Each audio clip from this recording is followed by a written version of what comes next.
হযরত আলী রাদিয়াল্লাহু আনহুর খেলাফতের জমানা।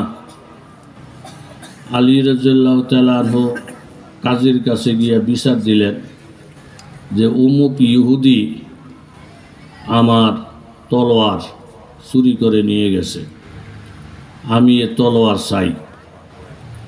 যেই সময় হযরত আলী রাদিয়াল্লাহু আনহু খলিফাতুল মুসলিমিন, পাওয়ার সম্পূর্ণ ওনার, বিচার দিলেন অমুক ইহুদি আমার তলোয়ার গসব করে নিয়ে গেছে, হে কাজী সাহেব আপনার মাধ্যমে আমি বিচার চাই। হযরত আলী রাদিয়াল্লাহু আনহু বিচার দিলেন। কাজী সাহেব বললেন, হুজুর, ইহুদি আপনার তলোয়ার নিয়ে গেছে, এটার জন্য কি আপনার কাছে কোনো সাক্ষী প্রমাণ আছে? আলী রাদিয়াল্লাহু আনহু বললেন, হ্যাঁ আছে। কে? এক নম্বর সাক্ষী হাসান রাদিয়াল্লাহু তাআলা আনহু, আর এক সাক্ষী হুসাইন রাদিয়াল্লাহু তাআলা আনহু। হযরত আলী রাদিয়াল্লাহু আনহু তিনি আশারায়ে মুবাশশারার একজন, যে 10 জনকে আল্লাহ নবী দুনিয়াতে জান্নাতের সুসংবাদ দিয়েছেন, তন্মধ্যে হযরত আলী একজন। হযরত হাসান হুসাইন সাইয়্যিদা শাবাবি আহলিল জান্নাহ, জান্নাতের সকল যুবকদের সর্দার হবেন, এটাও রাসূল সাল্লাল্লাহু আলাইহি সাল্লাম সুসংবাদ দিয়েছেন।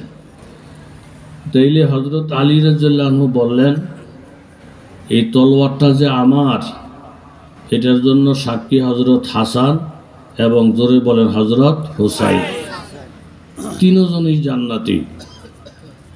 এই কথা শোনার পরে কাজী সাহেব বললেন, হুজুর আপনি মনে কিছু নিয়েন না, এই তলোয়ারের সাক্ষী হাসান আর হুসাইন শরীয়তের মধ্যে সন্তানের সাক্ষী বাবার জন্য গ্রহণযোগ্য নয়। জোরে বলেন সুবহানাল্লাহ।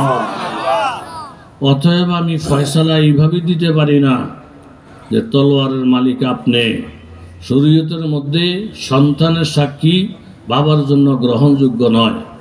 এই কথা বইলে যখন হযরত আলী রাদিয়াল্লাহু আনহুকে বিমুখ করে ফেলে দিলেন, হযরত আলী রাদিয়াল্লাহু তাআলা আনহু কাজীকে লক্ষ্য করে বলেন, হে কাজী, আমি এই জিনিসটাই তোমার থেকে চাইতেছিলাম, তুমি মুখের খাতিল কইরা শরীয়ত বাদ দিয়া আমি ক্ষমতায় আসি বলে আমার পক্ষে যদি তুমি রায় দিতা, কোরআন হাদিসকে বিসর্জন দিয়ে, এই যে দেখো আমার সঙ্গে দোররা আছে, এই দোররা দিয়ে তোমার ফিটের চামড়া উঠাইয়া দিতাম, তাহলে মুসলমানদের বিচার নিরপেক্ষ বিচার। কথা বলেন ঠিক কিনা?